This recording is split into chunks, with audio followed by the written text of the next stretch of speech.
નમસ્કાર મિત્રો, જય દ્વારકાધીશ. મિત્રો, લંકા કિનારે જ્યારે રામ અને રાવણ વચ્ચે યુદ્ધ થયું હતું ત્યારે લક્ષ્મણ ગંભીર રીતે ઘાયલ થયા હતા.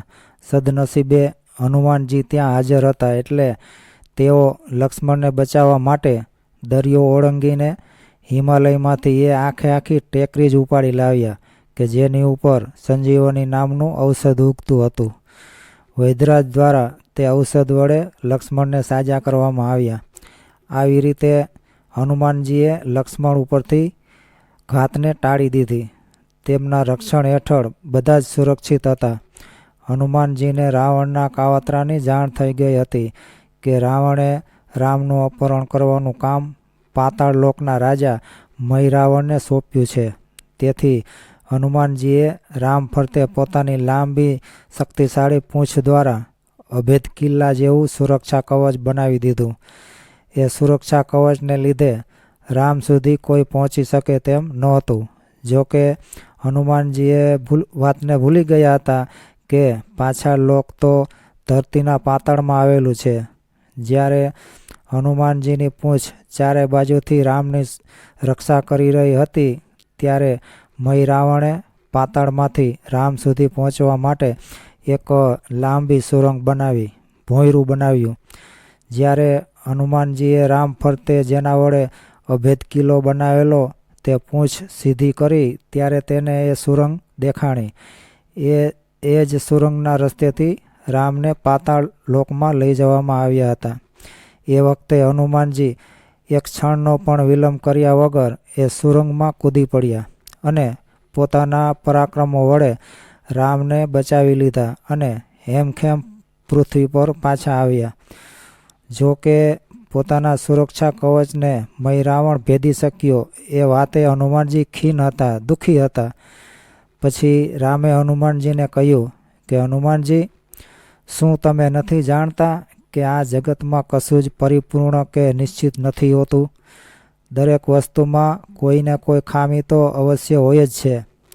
દરેક અસુર અમર બનવા માટે બ્રહ્માની તપસ્યા કરતો હોય છે, પરંતુ એ વરદાન તો કોઈ દેવી કે દેવતા આપી શકે નહીં. માટે અસુરો ચતુરાઈપૂર્વક વરદાન માગતા હોય છે. કોઈ પુરુષ મને મારી ન શકે, હું દિવસે ન મરું કે રાત્રે ન મરું, લોઢેથી ન મરું કે લાકડેથી ન મરું, ઘરમાં ન મરું કે બહાર ન મરું, અસ્ત્રથી ન મરું કે શસ્ત્રથી ન મરું. તેઓ એવી શરતો મૂકતા હોય છે કે જેથી તેઓ મૃત્યુને કોઈ પણ હિસાબે ટાળી શકે. જો કે તેમની આ ચતુરાઈમાં પણ હંમેશા ખામી હોય જ છે. જે અસુરને કોઈ પુરુષ મારી શકે તેમ નહોતો તેને એક સ્ત્રીએ માર્યો. જે અસુર દિવસે કે રાત્રે મરે એમ નહોતો તેને પરોઢે એટલે કે વહેલી સવારે મારવામાં આવ્યો. કારણ કે એ દિવસ પણ ન કહેવાય અને રાત પણ ન કહેવાય. જીવન તો ભયસ્થાનોથી ભરપૂર ભરેલું જ હોય છે. તેમાંથી અમુક ભયસ્થાનોનું અનુમાન પહેલેથી જ લગાવી શકાય છે, તો અમુકનું નથી લગાવી શકાતું. મારા પિતાને 4 પુત્રો છે અને તેમને આશા હતી કે તેમના મૃત્યુ સમયે 4 પુત્રોમાંથી ગમે તે એક પુત્ર તો તેમની આસપાસ હશે જ. તેમ છતાં તેઓ જ્યારે સ્વર્ગવાસી થયા ત્યારે તેમના 2 પુત્રો વનવાસ ભોગવી રહ્યા હતા અને બીજા 2 પુત્રો મામાના ઘરે હતા. મારા પિતાજીએ અવશ્ય જાણતા હતા કે તેઓ ક્યારેક તો મૃત્યુ પામશે જ, પણ ક્યારે મૃત્યુ પામશે એ ધારણા નહોતા કરી શક્યા. આમ ભયસ્થાનોની ધારણા કરી પણ શકાય અને ન પણ કરી શકાય. હનુમાનજી, તમે મારી ઉપર ધરતી ઉપરથી કોઈ આક્રમણ થશે એમ ધારણા કરીને મારી ફરતે તમારી પૂંછનું અભેદ કવચ બનાવ્યું હતું, પરંતુ પાતાળમાંથી પ્રગટેલી સુરંગની ધારણા તમે નહોતા કરી શક્યા. તેમ છતાં પાતાળ જઈને મહિરાવણને હરાવીને તમે મને બચાવી લાવ્યા. આ જ જીવન છે. આને જ ખરું જીવન કહેવાય. ધારેલા ભયસ્થાનોનું વ્યવસ્થાપન કરવું અને ન ધારેલા સ્થાનો સામે લડવા માટે તૈયાર રહેવું. જીવનમાં અમુક આપાતકાલીન પરિસ્થિતિઓની ધારણા કરી શકાતી હોય છે, જેમ કે સ્વાસ્થ્ય સંબંધિત અકસ્માત, મૃત્યુ, આગ કે ચોરીથી સંપત્તિનું નુકસાન. પરંતુ આમાંથી કોઈ પણ પરિસ્થિતિ ક્યારે આવશે અને કેટલી ખરાબ હશે તેની ધારણા આપણે ક્યારેય પણ કરી શકતા નથી. અકસ્માતની ધારણા કરી શકાય છે, પરંતુ અકસ્માત ક્યારે થશે અને કેટલો મોટો હશે તેની ધારણા કરી શકાતી નથી. એટલા માટે જ હંમેશા વીમા જેવી બાંયધરી લેવી જરૂરી હોય છે. વીમો એક વિચિત્ર યજ્ઞ છે. આ એક એવું રોકાણ છે તે માત્ર ત્યારે જ વળતર આપે છે જ્યારે કોઈ આફત આવે. બધું સારું ચાલતું હોય અને કોઈ આફતની પરિસ્થિતિ ન હોય ત્યારે ગુમાવવું પડતું ધન અથવા તો ચૂકવવું પડતું મૂલ્ય એટલે વીમો. તેનો લાભ માત્ર મુશ્કેલીના સમયમાં જ મળે છે. ચતુર માણસ પોતાના વીમાના રોકાણનું વળતર મેળવવાને બદલે સારા સમયને જાળવી રાખવા માટે વધારે આતુર હોય છે. આપણે તંદુરસ્ત રહીએ તો સ્વાસ્થ્ય વીમાની અંદર રોકેલા રૂપિયા ગુમાવીએ છીએ અને જો માંદા પડીએ તો તેમાંથી રૂપિયા મળે છે. ચતુર માણસ તેના રૂપિયા ગુમાવવા પર નહીં પરંતુ પોતાનું સ્વાસ્થ્ય જાળવવા પર વધુ ધ્યાન કેન્દ્રિત કરે છે. આને કહેવાય સ્વાસ્થ્ય વીમો. જો ઘરને આગ લાગે તો ઘરના વીમામાંથી આપણને રૂપિયા મળે છે, પરંતુ ઘરને આગ ન લાગે તો આપણે રૂપિયા ગુમાવીએ છીએ. ચતુર માણસ તેના રૂપિયા ગુમાવવા પર નહીં પરંતુ ઘરને આગ ન લાગવા પર વધુ ધ્યાન કેન્દ્રિત કરે છે. જીવન વીમાનો લાભ આપણને મળતો નથી, પરંતુ આપણા મૃત્યુને કારણે તેનો લાભ આપણા પરિવારને અવશ્ય મળે છે. ચતુર માણસ પોતે જીવતો હોય ત્યારે રૂપિયા ગુમાવવા પર નહીં પરંતુ પોતાના મૃત્યુ પછી પરિવારને મળનારા રૂપિયા પર ધ્યાન કેન્દ્રિત કરે છે. અયોધ્યામાં ઘણા વર્ષો રાજ કર્યા પછી રામને વૈકુંઠમાં પાછા ફરવાનો સમય આવી ગયો હતો.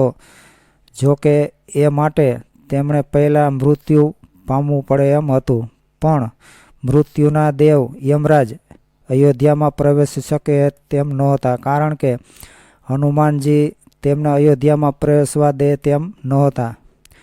હનુમાનજી એવું માનતા હતા કે રામ વિના આખું નગર ભાંગી પડશે.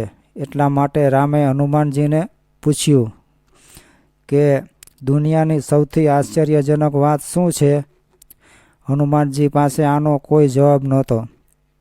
રામે હનુમાનજી સમક્ષ આનું રહસ્ય ખોલતા કહ્યું કે દરરોજ અસંખ્ય લોકો માંદા પડતા હોય છે, કેટલાય લોકોના ઘર બળતા હોય છે અને રોજ હજારો લોકો મૃત્યુ પણ પામતા હોય છે. તેમ છતાં સ્વસ્થ લોકો ક્યારેય એમ નથી વિચારતા હોતા કે તેઓ ક્યારેય માંદા પડશે. ઘરમાં રહેનારા લોકોને પોતાનું ઘર સળગવાનો વિચાર નથી આવતો અને જીવતા લોકોને પોતાના મૃત્યુનો વિચાર પણ નથી આવતો. હું જ્યારે જન્મ્યો ત્યારે જ મને જાણ હતી કે હું એક દિવસ જરૂર મૃત્યુ પામવાનો છું. હું અકસ્માતો, આફતો અને ભયાનક પરિસ્થિતિઓ માટે હું તૈયાર હતો. મને જ્યારે અયોધ્યાથી વનવાસ માટે મોકલવામાં આવ્યો ત્યારે મારા ભાઈઓ અયોધ્યાનું રક્ષણ કવચ હતા. હું વૈકુંઠ જઈશ ત્યારે મારા પુત્રો અયોધ્યાનું સુરક્ષા કવચ બની રહેશે. મારા પિતાજી મૃત્યુ પછીના વારસાની ઈચ્છા બધા જ જાણતા હતા, માટે અમે ચારે ભાઈઓ અસુરો અને દેવોની જેમ અંદરોઅંદર લડ્યા નહીં. મારા મૃત્યુ પછીના વારસાની ઈચ્છા પણ બધા જ જાણે છે, માટે મારા સંતાનો પણ અસુરો અને દેવોની જેમ લડશે નહીં. હનુમાનજી એ આ વાત નથી પરથી બોધપાઠ લીધો અને ત્યારે હનુમાનજીએ યમરાજને અયોધ્યામાં પ્રવેશવા દીધા. પરંતુ ઘણા લોકોને એમ લાગતું હોય છે કે તેઓ મૃત્યુ અને દુર્ભાગ્ય વિશે વિચારશે, તેથી મૃત્યુ અને દુર્ભાગ્ય તેમની દિશામાં ખેંચાઈ આવશે. માટે તેઓ અકસ્માત, ભયાનક પરિસ્થિતિ, આફત અને મૃત્યુ વિશે વાત કરવાનું ટાળતા હોય છે. માટે જ તેઓ સુરક્ષા કવચ એટલે કે વીમા વિશે વાત કરવાનું પણ ટાળતા હોય છે અને તેઓ જીવતા હોય તે દરમિયાન મૃત્યુ પછીના વારસા વિશે પણ ક્યારેય વાત કરતા હોતા નથી. તેઓ જીવન અને સંપત્તિ ભેગી કરવા પર જ વધુ ધ્યાન આપતા હોય છે અને પોતે એવી આશા રાખતા હોય છે કે તેઓ મૃત્યુ અને દુર્ભાગ્યને ટાળી શકશે. પછી જ્યારે અકસ્માત થાય ત્યારે વીમો નહીં લેવાનો તેમને અફસોસ થતો હોય છે. જ્યારે સંતાનો સંપત્તિ માટે લડતા હોય ત્યારે વિલ નહીં બનાવવા માટે માતા પિતાને દોષ દેતા હોય છે, પરંતુ ત્યારે ઘણું બધું મોડું થઈ ગયું હોય છે. ભૂતકાળને સમજવાથી આપણે ભવિષ્ય અંગે વાસ્તવવાદી બનતા હોઈએ છીએ, આશાવાદી કે નિરાશાવાદી નહીં. એને જ સમચિત ભાવ કહેવાય છે. તેનાથી વીમા ખરીદવામાં તેમજ વિલ બનાવવામાં અને સુધારવામાં સહાયતા મળે છે. જ્યારે આપણે જીવંત હોઈએ ત્યારે વીમા વડે ધારેલા અને અણધાર્યા જોખમોથી સંપત્તિનું રક્ષણ કરવું જોઈએ અને જ્યારે આપણે મૃત્યુ પામીએ ત્યારે આપણી સંપત્તિનું રક્ષણ કરવા માટે આપણે જીવતા હોઈએ ત્યારે જ મૃત્યુ પછીના વારસાનો દસ્તાવેજ એટલે કે વિલ પણ તૈયાર કરી લેવો જોઈએ, જેથી કરીને આપણા ગયા પછી દીકરાઓ વચ્ચે લડાઈ ઝઘડા ન થાય. તો મિત્રો, આ વિડીયો તમને ગમ્યો હોય તો લાઈક કરો, શેર કરો, ચેનલને સબસ્ક્રાઈબ કરો અને તમારા ભાઈને સપોર્ટ કરો. જય દ્વારકાધીશ.